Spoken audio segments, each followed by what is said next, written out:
Countdown for blast off. X minus 5, 4, 3, 2, X minus 1, fire.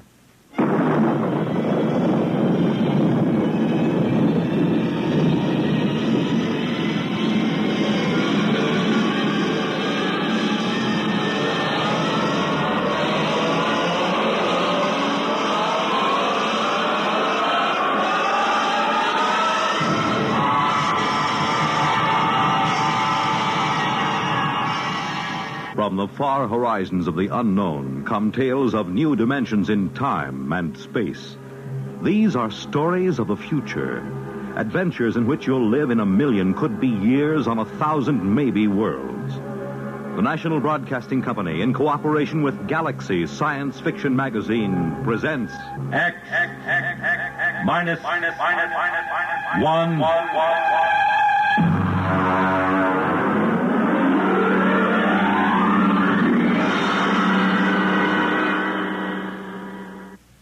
Tonight, Double Dare. But first, hear this. How's the weather in your part of the country? How'd you like to spend an evening basking under warm tropic breezes in the sound of a gently rolling surf? Well, that's the setting in which you'll find yourself Friday night, as Monitor, broadcasting from spectacular Miami Beach, introduces you to the beauty and glamour of Florida and to the celebrities who make this resort area their winter headquarters. On Saturday and Sunday, Monitor will capture the spirit of Christmas season in music and song, as great choirs from all over the country and from foreign lands join in the singing of Yuletide carols. There'll be reports on Christmas preparations in Bethlehem, West Germany, and Antarctica. Alfred Hitchcock, Eartha Kitt, Henry Fonda, and Roberta Sherwood are among the celebrities who will be visiting Monitor this pre-Christmas holiday. So start your weekend right with Monitor on Friday night, and stay with Monitor all weekend long for celebrities, music, features, news, and sports over most of these same NBC radio stations.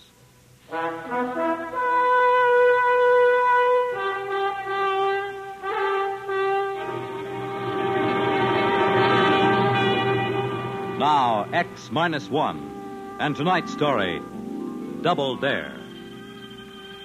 Our ship sat down on the planet Domorangi right on schedule.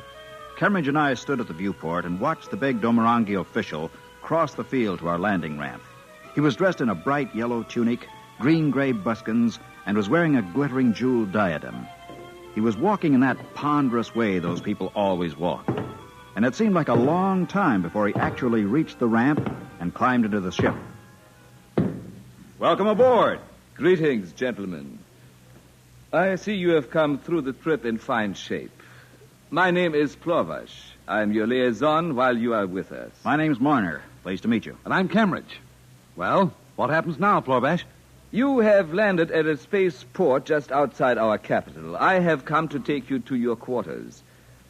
We are providing you the finest accommodations our planet can offer. We want your working conditions to be of the best. Glad to hear it.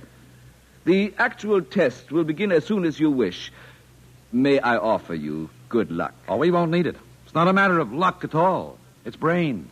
Brains and sweat. Very well. This is what you are here to prove. It ought to be amusing in any case, whatever the outcome may be.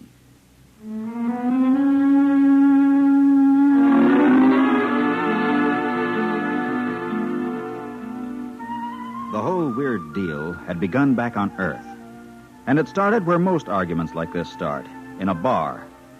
Camargo and I are top engineers back home, and when this visiting Domorangi made a few cracks about our civilization being second-rate in technology, we made a few choice remarks about his own technology.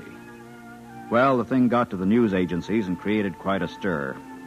It finally led to a regular interplanetary controversy over who had the best technical brains, Earthmen or Domorangi.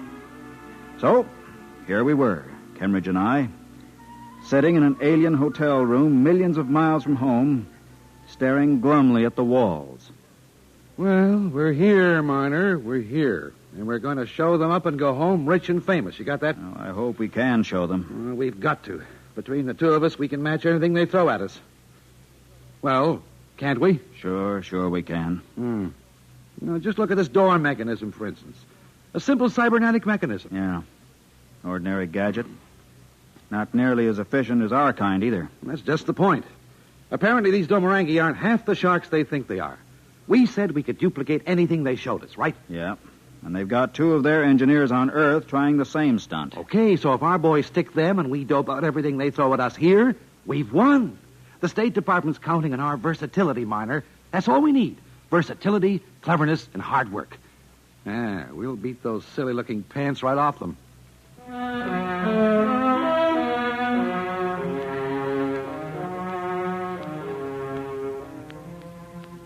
Cambridge always did remind me of a football coach talking to his players at halftime. But at the moment, I was glad of it. I needed reassurance, and his own confidence was infectious. I cheered up, and by the next morning, we were ready to begin our part of the test. Plorvash came to see us again. Well, good morning, Plorvash. Good morning, gentlemen.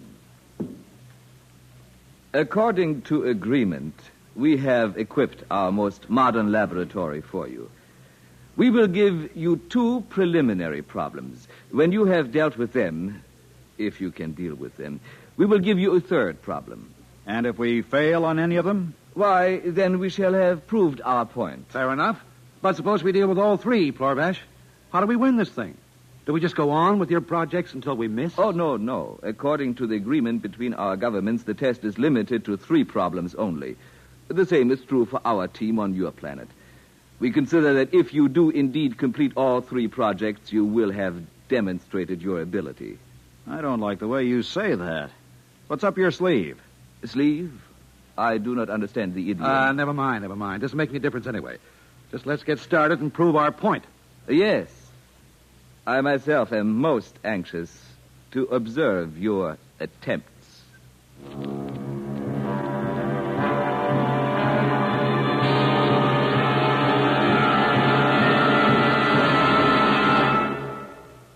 We return to X-1 and Double Dare in just a moment.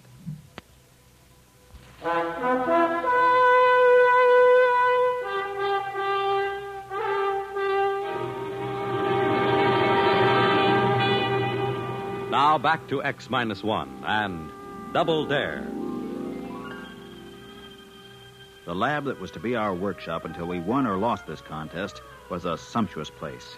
The sort of research setup a sane engineer never even bothers to dream about. We stood there admiring it, Cambridge and I, while Plorvash waited for one of us to say something. Well, we're impressed. Man, it won't be hard to pull off miracles in a lab like this. You're making it easy for us, Plorvash. We are honest people. If you fail, it cannot be blamed on poor working conditions. Okay. When do we start? At once. Observe your first test. What, that little plastic bottle? The contents. It is a depilator. A bit rubbed on each cheek, and you do not need shave your beard for a week's time. Here is the bottle. Duplicate the product. But we're engineers, not chemists. Never mind, Miner, never mind. Okay, Plorvash, that's the first project. Give us the second at the same time. That way we'll each have one to work on. 2 projects at once? Very well, gentlemen, as you wish. The second is a trap for small house pests. Oh, like our mouse trap, huh? Oh, I do not know your mouse trap, but this is a most ingenious device. Our house pests are color sensitive, and this trap flashes colors as a lure. To catch vorks, we use this. For flames, we activate this device. And so on. Well, as you can see, it is most versatile. We have supplied you with an ample number of vermin of different sorts. They are in cages there at the rear of the laboratory. I believe you have everything else you need. You mean this is all? Duplicate these 2 products, if you can. Okay. And we'll let you know the moment we finish. Yes, do that. I didn't like the way he looked when he said that. There was a catch to all this somewhere, but I didn't have time to think about where it might be. Cambridge and I went to work on our project at once. It wasn't nearly as hard as it should have been. Within 4 days, we summoned Plorvash back to the lab. Do you mean to say you have finished already? Naturally. Stay where you are, Plorvash. I want to show you something. All right, Cambridge, activate the trap. Check. All right, stand back. I'm going to open the cages. Oh, no, don't. Those vermin, they'll be everywhere. Too late. Here they come. Oh, but you're mad. But they'll be everywhere. Close that door. Stand where you are and watch. You see? See that? But this is impossible. All running to the same place. Our trap. Look at that. They're in. Every last one of them. Remarkable. Yeah. We've improved on your model. We've built a better trap. Your model only deals with one species at a time. Ours handles every variety. It really is rather surprising. I suppose now you want to know about the depilator. That was easy, you know. With the equipment you gave us, chemical analysis is a snap. But I'm afraid we've improved on the original model here, too. You have? In what way? They're used at the proper strength. This depilatory of ours can last indefinitely. The effect seems to be permanent. Indeed. This is a fairly impressive performance, gentlemen. You may be interested to know that your counterparts on Earth have also passed their first 2 tests successfully. Oh, well, good for them. So, it all depends on the 3rd test, then, huh? It does indeed. Shall we have that one now? Why waste time? Is that it? That thing on rollers that you've got covered up back there? Yes. Permit me to remove that cover. A machine of some kind. I recognize a type of piston valve, relays, tubes, rods. Let me plug it in for you. Here's the outlet. Now, I press the starting button. So. What does it do? Suppose you remove the plug from the outlet. All right. There. Hey, it's still going. Gentlemen, this is our power source. We use it for transportation and similar things. Duplicate it. This is your 3rd problem. Well, we'll give it a try. I shall be most interested in the results. Most interested. Good day. Cheers.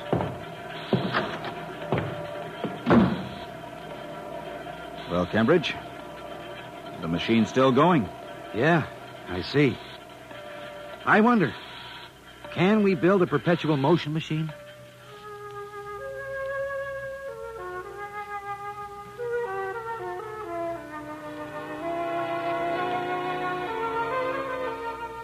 Well, it was a challenge, all right.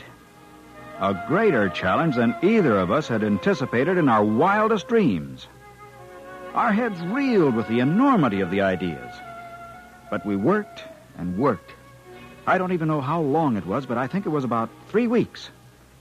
Finally, we summoned Plorvash, and he came into the laboratory to see our model and his side by side, both humming away with no plugs in the wall. There it is. You have actually done it? Yes. It's been running a week now, and it shows no signs of slowing down. It actually works, but how? A complex hyperspace function. We're making a full report, of course. I hope you realize this is quite a stunt in gravology. We didn't think we could do it until we had to, so we did. I didn't think you could do it either. This little box on our model, have you examined it yet? No, that nearly threw us. Apparently it's tightly sealed. We didn't waste time getting it open. We bypassed that. But what is the darn thing anyway? That, gentlemen, is our power source. Your what? A photoelectric amplifier that should keep the model running for, another 2 weeks. Then? Then what? Don't you see? We do not have a perpetual motion machine. We have hoaxed you into inventing one for us. What? We didn't really think you could. It took our best minds to rig up a model convincing enough to fool you. Well, I'll be... That does it. That invalidates the whole agreement. Well, now that we're through, we'll take our machine and go back to Earth. I am afraid that is not possible. What? By a statute in effect here for more than 700 years, any research done in a government lab is automatically the property of the Domorangi government. I am sorry, but I shall have to confiscate your project, gentlemen. We'll see about that. Furthermore, we are forced to confiscate you yourselves. We need you to instruct us on how to build these machines. Plorvash, Earth won't let you pull a trick like that. This is cause for war. I doubt it. Why should a terrible war come about for the custody of 2 men? I demand to see our consul. Of course. That is your right, I suppose. I will arrange it.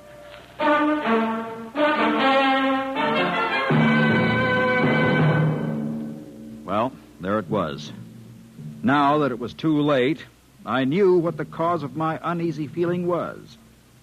The consul from Earth was a white-haired, sturdy gentleman with a ruddy face and a suave manner.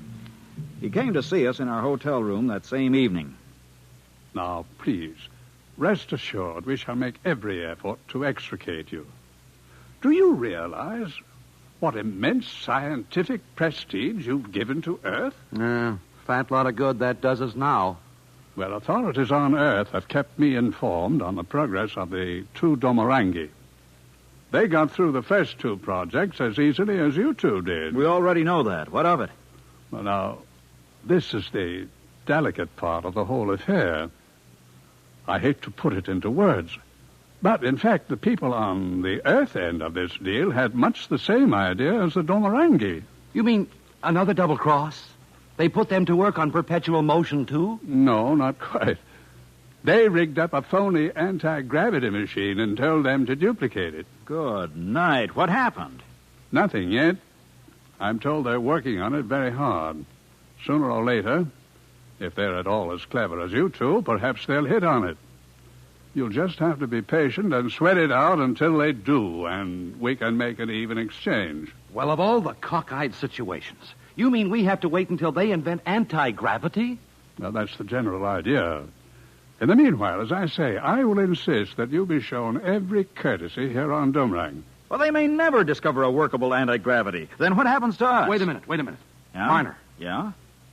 You know anything about tensor applications and gravitational fields? What are you driving at? I'm thinking of the ideal lab setup they gave us. Do you think those two Domorangi on Earth would mind taking credit for someone else's anti-gravity theory if they were approached properly? Hey, that's right. They must be as anxious to get home as we are. Say, what in the world are you talking about? Consul, would you be above a bit of smuggling, diplomatic immunity and all that? Well, now, I don't know. We build the anti-gravity machine. You smuggle it to Earth and slip it to the Domorangi, then use it as a talking point for a trade. Well, what do you say? Well, I admit, it does seem the only way out. Very well, gentlemen, I'll do my very best. But there seems to be just one hitch. What's that? You still have to invent that anti-gravity machine. Oh, we'll invent it all right, because you see, we have to. Come on, Cambridge. Let's get to work.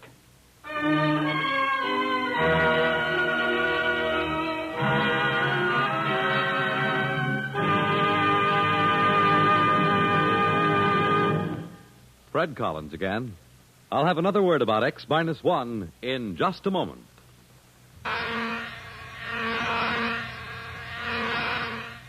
Is your head buzzing with the feverish, stuffed-up feeling of a cold? Here's how to get relief. Every second someone takes it for the miseries of a cold. Millions more take bromoquinine. Every second someone takes it for the miseries of a cold. Bromoquinine. More people have taken more bromoquinine cold tablets for more complete relief than any other cold tablet ever sold. Because bromoquinine is the only cold tablet sold with wonder-working quinine, nature's own miracle drug, and 5 other medicines, health-fortified with vitamin C. Science has never found a real substitute for quinine. It helps bromoquinine do more.